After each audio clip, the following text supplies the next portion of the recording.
She is the co-host of the Spinsters Podcast. We now welcome Jordan Ligons onto Hoopsology. How's it going, Jordan? Going great. Happy to be here. So, Jordan, I am a huge fan of your podcast, and I kind of pop up on my radar via Twitter, and you have a very interesting approach to just your podcast covering the NBA, but also going in depth with certain topics. And since the trade deadline is just coming past, I just want to get your general thoughts. I was talking to Matt the other day. The trade deadline is like my least part of the NBA schedule. I find it kind of boring. Did you find anything exciting at all that went down? I'm a Bulls fan, so Vucevic going to Chicago was pretty cool, but other than that, I was just kind of shrugging my shoulders. Did you see anything that excited you at all? Not really. And as you will hear on the latest Spinsters episode, trades are my least favorite thing. I don't really care about how everything works out. I also mentioned that it reminds me that it's a business, that it's not just people playing the sport that they love on, a court. There's owners and there's money involved. And it's just like this yearly reminder that it's like, oh, it doesn't make me feel great. I think the Victor Oladipo trade to Miami was really interesting. Houston it's a tough place to be right now. And that was my biggest overall take. And I was also sad, I'm a Lakers fan. So I was hoping we could get Drummond or LaMarcus Aldridge because we desperately need some help in this very moment. But none of those things happened. Therefore, I did not care too much. So you mentioned the Lakers, and as we all know, they're the defending champions. The season's been unlike any other. What has it been for you just covering this season? I know some podcasts, and I know yours delved into how the NBA has handled COVID, and I've noticed even some podcasts have just been even really upset of the league in terms of how they handled just the safety protocols and everything going on. So overall, how have you felt? Just with you being a Lakers fan, them being the defending champions at the same time, this is the weirdest season in NBA history. So what has it been like for you just covering and watching the league? You said it perfectly. It is the weirdest season. It's the weirdest time. And as a fan, it's weird because you want to root for it. You miss basketball, just as a fan, as a lover of the game. But at the same time, once you really think about it and draw back the curtain, you're saying, okay, these players are putting themselves in harm's way for my entertainment. And that doesn't always sit well with me. And especially, I think about March Madness and how this is my favorite time of the year usually. And now it just doesn't make me feel great knowing that these kids and us not knowing what the long-term effects are of COVID, really putting it all out there for something that, we don't really know all the ins and outs of yet. So it's kind of hard because as a fan, you're rooting for it. I love watching basketball. I love the X's and O's, breaking it down, talking about it. But at the same time, you think of the players as people, and that COVID, doesn't care if you're an NBA player or someone just walking down the street. It is serious. So I was hoping that the NBA would take it a little more seriously than I feel like they have. Especially, on Spencer's, we talked about All-Star Weekend, which totally did not need to happen. And things like that we could have just skipped out on. But I'm hoping that, moving forward and going into the summer and the end of the season, we can continue to learn from what COVID has taught us so far. Jordan, just to follow up on that, given all those concerns and everything, but also that the NBA, as any business, wants to make revenue, not miss out on that, et cetera, especially given the challenges of the end of last season in the bubble. What grade would you give so far, if you had to ballpark it, for Adam Silver and the job he's done as a commissioner? I mean, I definitely agree with a lot of those concerns. But in many ways, I mean, especially in the bubble, the NBA led the way in terms of testing and things like that. How do you feel they've done making the transition from the bubble into going back to the home arenas? Yeah, that's interesting. I always used to play teacher when I was younger, so giving out grades was always something I wanted to do. I would probably give him a C, and that is probably coming off of, the bubble worked. Like, the bubble did well, and I think if you take out the money part of it, which I know it's hard to do, but if you say, okay, we feel like this was the safest thing to do and there were no positive tests and it worked. Is this something that we can try to emulate? Is this something that we can, really learn from? Like, it worked. So it's hard for me to say, like, yes, go Adam Silver, you did it. The bubble was awesome. It was, still entertaining. But then, okay, let's take that back. And now we're allowing arenas back to capacity almost. It's hard. So I'm giving a C because it's in the middle. It's kind of average for me. Jordan, I want to ask you about you. You mentioned March Madness was your favorite time of year, and there's been a lot of controversy just with the women's tournament in terms of their facilities. And Matt and I we were discussing it last week, and just such a massive error I think in terms of the women's weight room. I found it pretty ridiculous just in terms of any excuse, any way you try to play the angle in terms of excusing what happened makes zero sense to me, especially the nature of how popular the tournament is. Do you think by the national spotlight in terms of, hey, this was just a massive mistake that the NCAA did to the women's tournament, and also the rise of just the WNBA and the bubble in terms of the popularity I think it gained through those months that they were in there? Do you think we'll see a shift in terms of women's sports just being taken more seriously, especially women's basketball, and these type of issues maybe not happening again, or do you think it's just a pipe dream? God, I hope so. I hope that this is the thing that, puts people on notice that these things have been happening.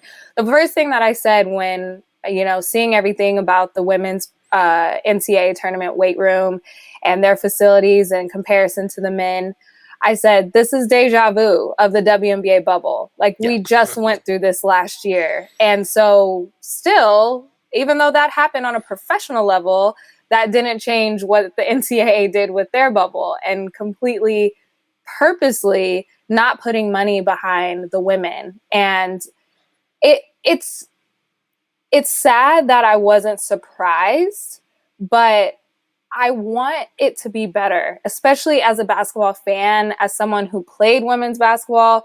Like, there is a level of talent that is on the court. It shouldn't be looked down upon or that it's less than. It's the same sport. That's what I always go back to say. It is the exact same sport. Why is it such a big difference? And one of the WNBA players, Brianna Turner, she tweeted about the NCAA that for the men, it was, we're happy to have you here. And for the women, it's, you should be happy to be here.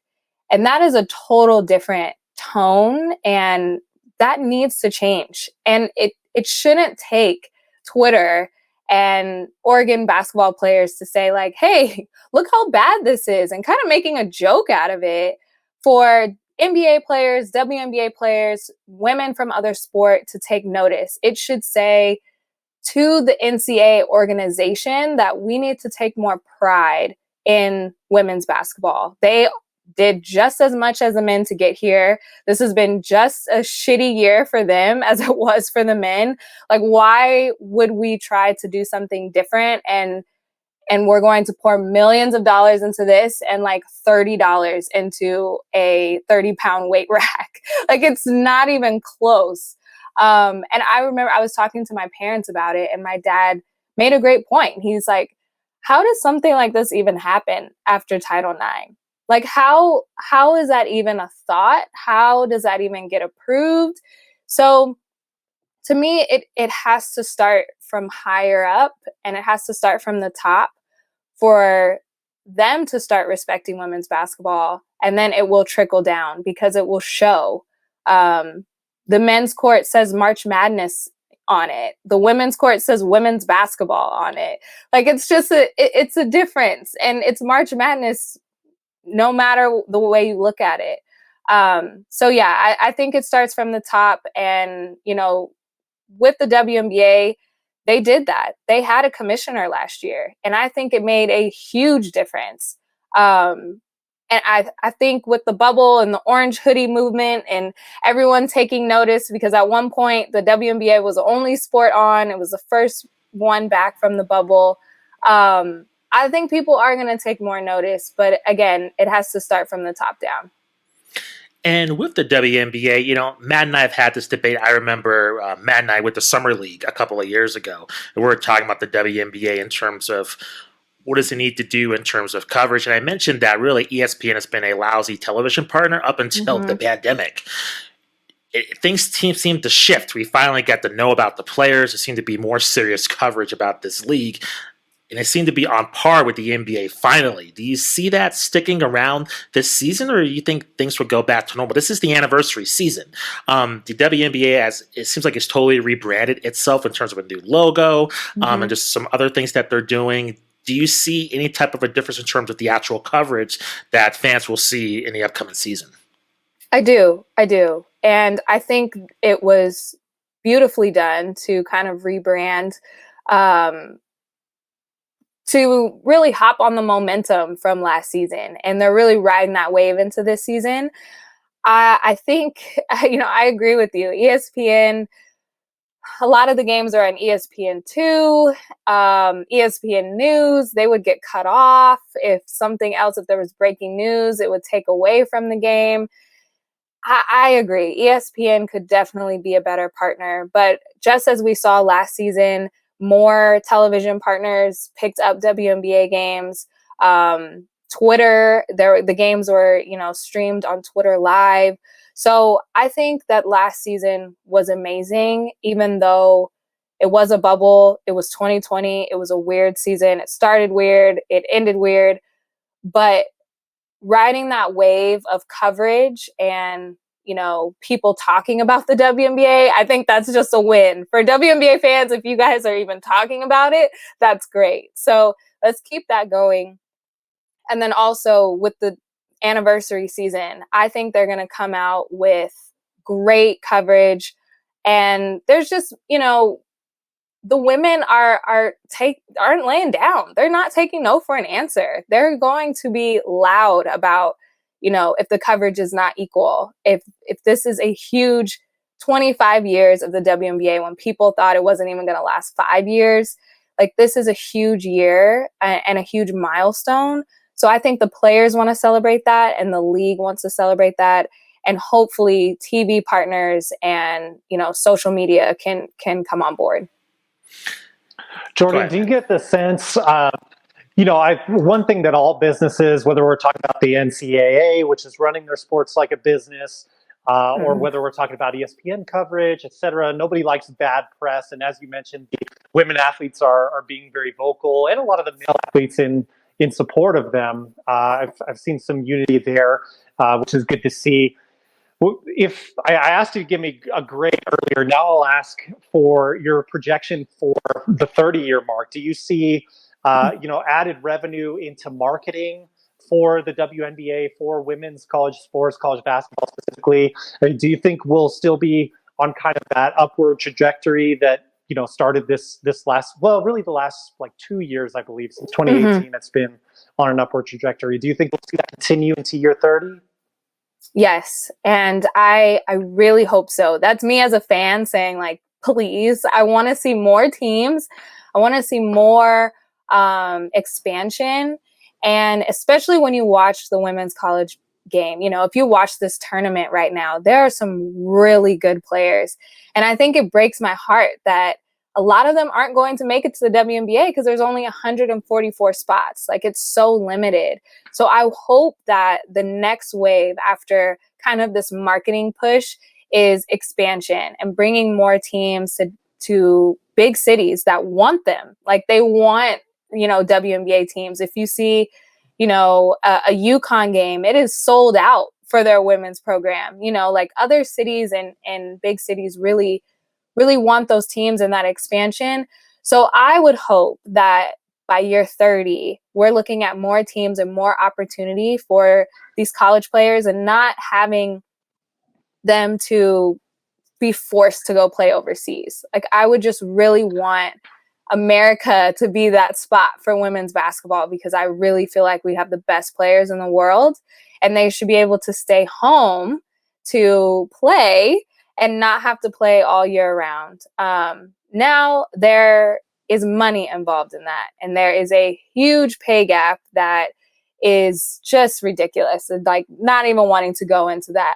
But, you have players like Breanna Stewart saying, we're not asking to be paid like LeBron James. That is not what we're asking. We just want it to be equal. And honestly, reading between the lines, I want it so that I don't have to play all year round. That's how I think of it. Right now, the WNBA is a side job for these players. It is a side hustle, and I would want it to be their main job so people can pour into their time, their team, and not come late to the WNBA season because they're playing overseas. And it makes sense because that's where their money is coming from. So that's my goal. That's my hope as a fan, as a former player, as a person that covers it. I want it to keep growing. And for women's college basketball, I will be the first to say I hate the NCAA. I think that it is just terrible.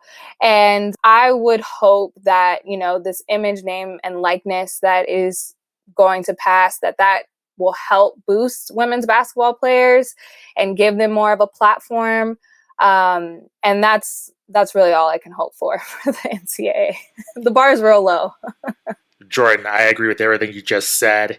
And to that point of the name and likeness, I think with the women's game, at least I've seen, is really the social media buzz that you would see for Zion, that crossing over to the women's game with Paige Buckers. Like, I was tracking her when she was in high school. Same thing with Sabrina Ionescu. Like, that seems to be a new thing that has really transformed the popularity of the women's game. Previously, you would usually see them, rise, usually being picked up by UConn or Tennessee or a traditional women's college basketball power. But now with social media, we're starting to see them become huge stars on Instagram. How do you think social media is going to kind of change the game for these players in terms of their star quality? Because now we're actually seeing, like, I think for the first time, real star prospects even before these players hit college. And that could present a bunch of problems too, because they're kids. So, I mean, there's a lot of exposure at a young age. So how do you think that's going to really affect the women's college game moving forward? Yeah, that's so interesting. Just as you were saying that, I was thinking of all of the press and everything that Sabrina Ionescu got around the same time that Zion got, and she goes into the WNBA and makes maybe $90,000, and Zion goes and makes millions of dollars. So just that right there, I want her to be able to start making money as soon as possible. With the NBA players, a lot of them who would be on that level would be one and done. So it's like you are 1 year away to making millions and millions of dollars on everything, endorsements. But for these women's basketball players, I want them to start making money ASAP, because they are not going to make a lot of money on that next level. Now, if you go play overseas, yes, of course. Or Sabrina Ionescu, she got signed by Nike and she's an exception. But for players that are the top of their program and, being used for their image, names, and likeness, I want them to get paid immediately.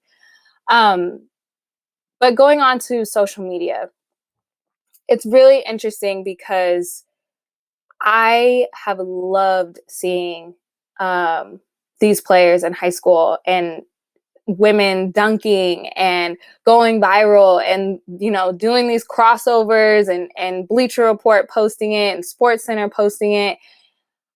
It has to be more of that. It's unfortunate that we really have to lean on those, huge media companies to, when they're doing their social planning, to say, okay, where are female basketball players. Like, how can we integrate them into this?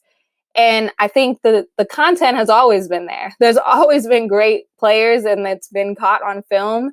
Now, whether we get the Bleacher Reports, the Overtime, the Slam to post them, that is a whole nother story. And I also realize, my Instagram feed and my Twitter feed is very different from someone who does not follow all of these women-focused accounts. So how do we kind of not make it so separate and integrate, the highlights and the lowlights, like a little bit of everything, just to make it more normal. So it's not just, oh, there's this woman playing basketball, I forgot that women can do that. Like, let's just make it more normal so it's just a part of our feed regardless. Jordan, I want to ask you, have you heard of NBA Top Shot? Has that been on your radar at all?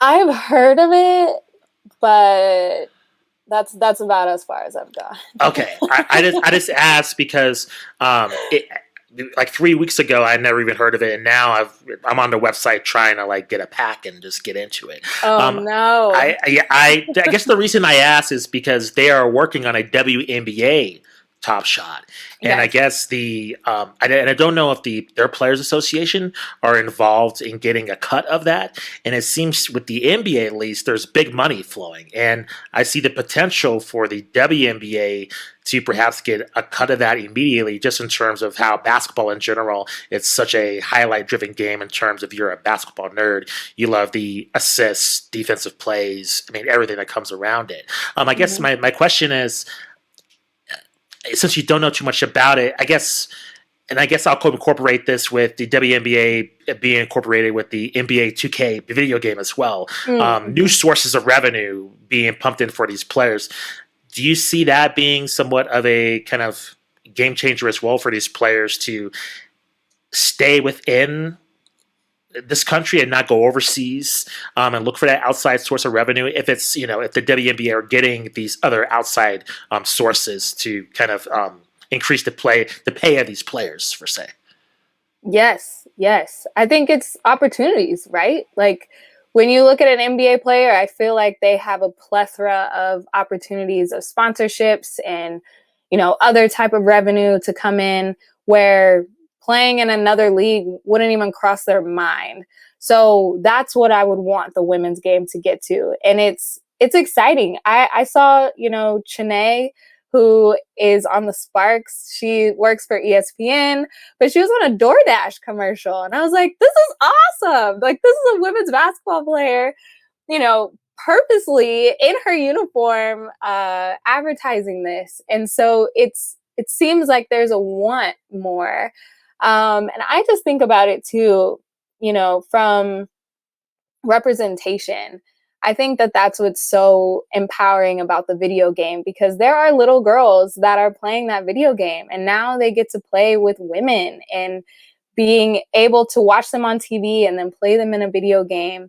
And even if it's Top Shot, that there are young girls that are doing those things, and now they can do those things with the players that they idolize in the WNBA, and not, having to pivot and say, well, yes, I am a women's basketball player. I love the WNBA, but I can only participate in NBA things because there's not even an opportunity for my favorite player to be in this. So I think that's kind of bigger picture what I'm mostly excited about, but also, yes, pay them all the money. Give them every opportunity that you can. Give them all the money because they deserve it. Follow up to that. We know that the NBA is subsidizing the WNBA. So just kind of playing devil's advocate a little bit more. Do you think a function of that? And also because I do think, like, if going in that as the first pick of the draft, you're going to make $500K that first year, let's say, that definitely incentivizes more and more high school and younger girls to aspire to that. And like you said, it's never going to sit right with me that Diana Taurasi had to go play in Russia, so, and many other WNBA players as well, overseas, like you said. But do you think that it should be, it's a function of we just need more time because the WNBA, in relation to the NBA and other sports leagues that are making more revenue than them, do you think it's a function of they just need more time to catch up? Or do you think that, and maybe it's a both answer, but do you think that the NBA should be contributing more to those salaries to make them more even, or come up with more of a solution to this problem? Yeah. I love the point about more time. Nobody says that. No one really thinks about, like, where was the NBA at 25 years?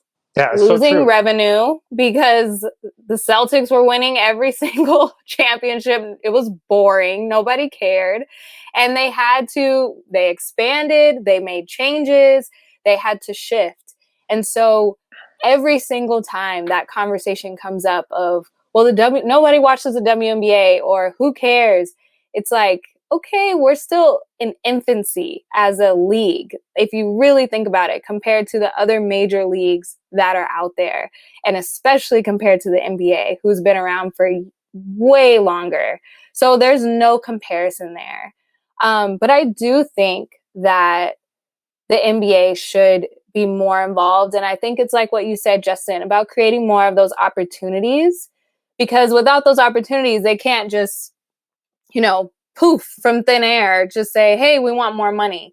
I think the WNBA players don't need to prove that they deserve more. It's there. Proof is in the pudding. They're playing well. They are amazing players. They are professionals. They're at the top of their game.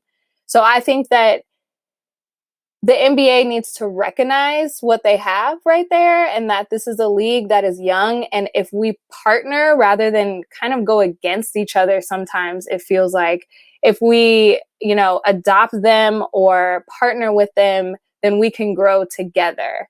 I would love to see that. But then there's also a side of me that's like, we could do it on our own. We don't need you, NBA. But money wise, yeah, we kind of do. They have all the money. Jordan, shifting gears just to the NBA and the rest of the season, what do you make of the play-in tournament? And since, again, I'll bring up, so you're a Lakers fan, they've been going through some hard times with, LeBron being hurt and Anthony Davis being on the shelf. But yeah, at the same time with the 76ers, we've seen Embiid be hurt as well. Brooklyn Nets, I think Kyrie, he's been out. Durant has been hurt. I don't think there's been really any consistency in terms of a clear favorite to win the title.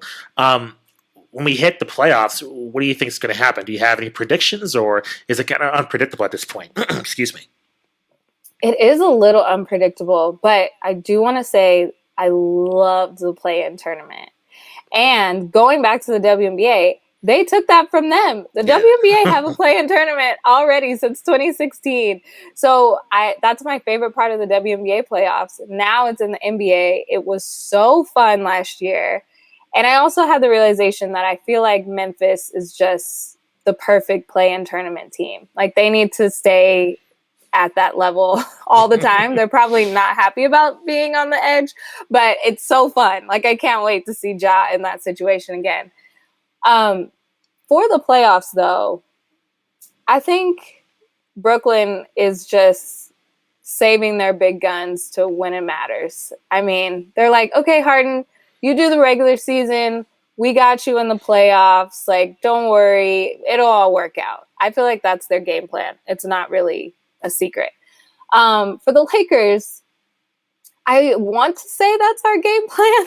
I don't think that's on purpose, though. We're looking a little shaky right now.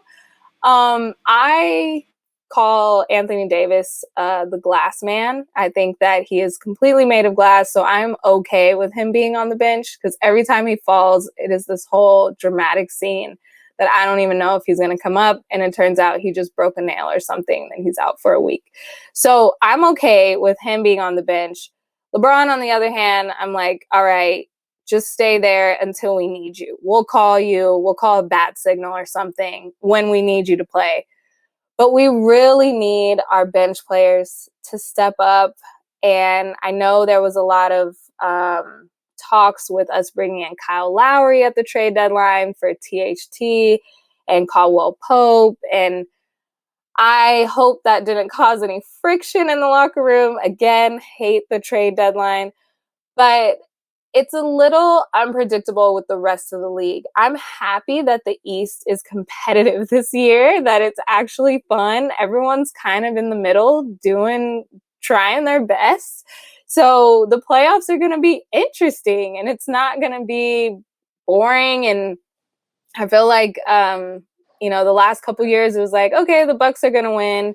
And then it was this upset. Now I think it's a question mark. I don't know if anyone is for certain.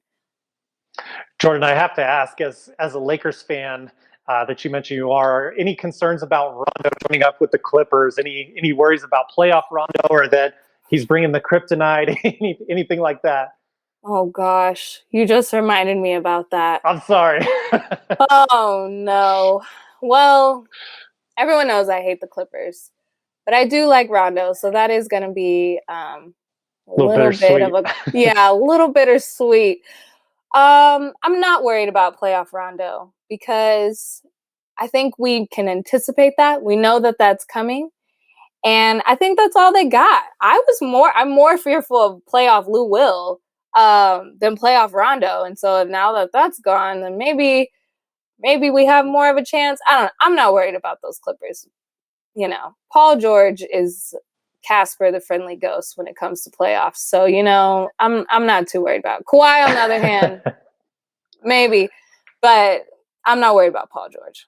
I think you're in the right there. I would agree if I'm a Lakers fan. Yeah, I'm not too worried about them if LeBron comes back anyway. Yeah. Yeah. Jordan, one last question and we'll let you go. Since when LeBron got hurt, it seems like everybody wrote him off for MVP. Just separating your feelings aside for the Lakers and LeBron, do you see anybody else being in contention for that title? We were talking about Damian Lillard. It seems like he kind of gets dismissed all the time. Mm-hmm. Embiid's been hurt, so it's hard to really gauge on him. Greek Freak's always in the mix. Do you see anybody else rising, or do you think once LeBron comes back, it's kind of his, I guess, MVP title to lose once he returns? Yeah, that's an interesting point. I think even with LaMelo, they were like, oh, he got hurt, can't be Rookie of the Year anymore. Yeah. And I don't know if we should do that. It's like, okay, we have to take it in context and the whole season, it might have a little asterisk like he was gone, but if he still wins those awards while he was gone, that just means he had a hell of a season. So I am not the person to say, oh, they got injured, let's completely write them off.